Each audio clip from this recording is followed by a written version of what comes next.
आज अगर मैं आपसे ये कहूं कि अब से कुछ ही घंटों में रुपए या फिर करेंसी का इतिहास बदलने वाला है, तो शायद आप यकीन नहीं करेंगे, या फिर आपको ये भी लग सकता है कि नोटबंदी जैसी घटना फिर से हो सकती है, आप डर जाएंगे। लेकिन खबर यह है कि करेंसी से जुड़ी ये घटना भारत में नहीं बल्कि जापान में होने वाली है। जापान 1 अप्रैल से बिटकॉइन को कानूनी रूप से मान्यता देने जा रहा है। FSA यानी जापान की फाइनेंशियल सर्विसेज एजेंसी ने आधिकारिक रूप से इसकी पुष्टि की है।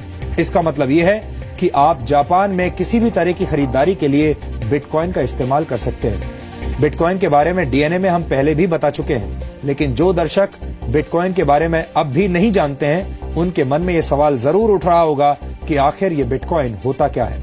हम आपको इसके बारे में बहुत ही संक्षेप में समझा देते हैं। बिटकॉइन एक ऐसी डिजिटल करेंसी है जो ना तो किसी को दिखाई देती है और ना ही इसे कोई छू सकता है, यानी ये फिजिकल नहीं है।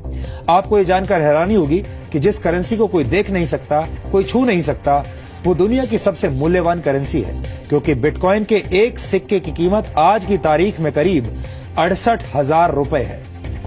अब आप ये जानना चाह रहे होंगे कि आखिर ये बिटकॉइन कैसे काम करता है। बिटकॉइन दुनिया की पहली डिसेंट्रलाइज्ड क्रिप्टो करेंसी है जो खास तौर पर डिजिटल दुनिया के लिए बनाई गई है। बिटकॉइन का इस्तेमाल पूरी दुनिया में कभी भी और कहीं भी किया जा सकता है। बिटकॉइन के जरिए कोई भी व्यक्ति दुनिया में किसी भी व्यक्ति को रकम भेज सकता है, और सबसे बड़ी बात यह है कि इसके लिए किसी बैंक या थर्ड पार्टी एजेंसी की मदद नहीं लेनी होती।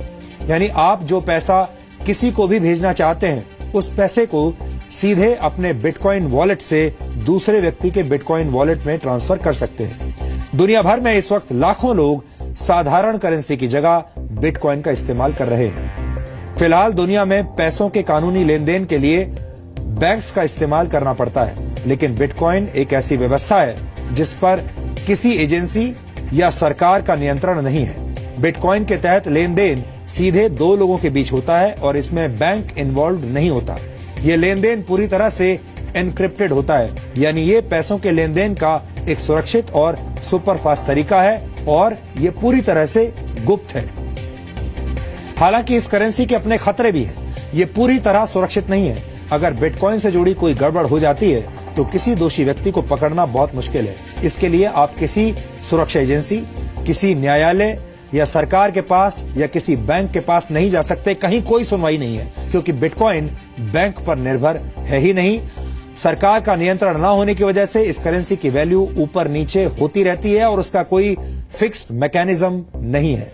लोग गलत कामों के लिए और प्रतिबंधित वस्तुएं खरीदने के लिए भी बिटकॉइन का इस्तेमाल कर रहे हैं, इसलिए इसे इस्तेमाल करना रिस्की है। और दुनिया भर की कई सरकारों और बैंकर्स ने फिलहाल इसे कानूनी मान्यता नहीं दी है। तो ये जो इसके खतरे हैं वो भी हम आपको बता रहे हैं। 6 साल पहले जब बिटकॉइन शुरू हुआ था तो उसकी कीमत सिर्फ 6 रुपए थी, लेकिन प्रचलन में आने के बाद ज्यादा से ज्यादा लोग इसे खरीदने की कोशिश करने लगे और बिटकॉइन की कीमत लगातार बढ़ती चली गई।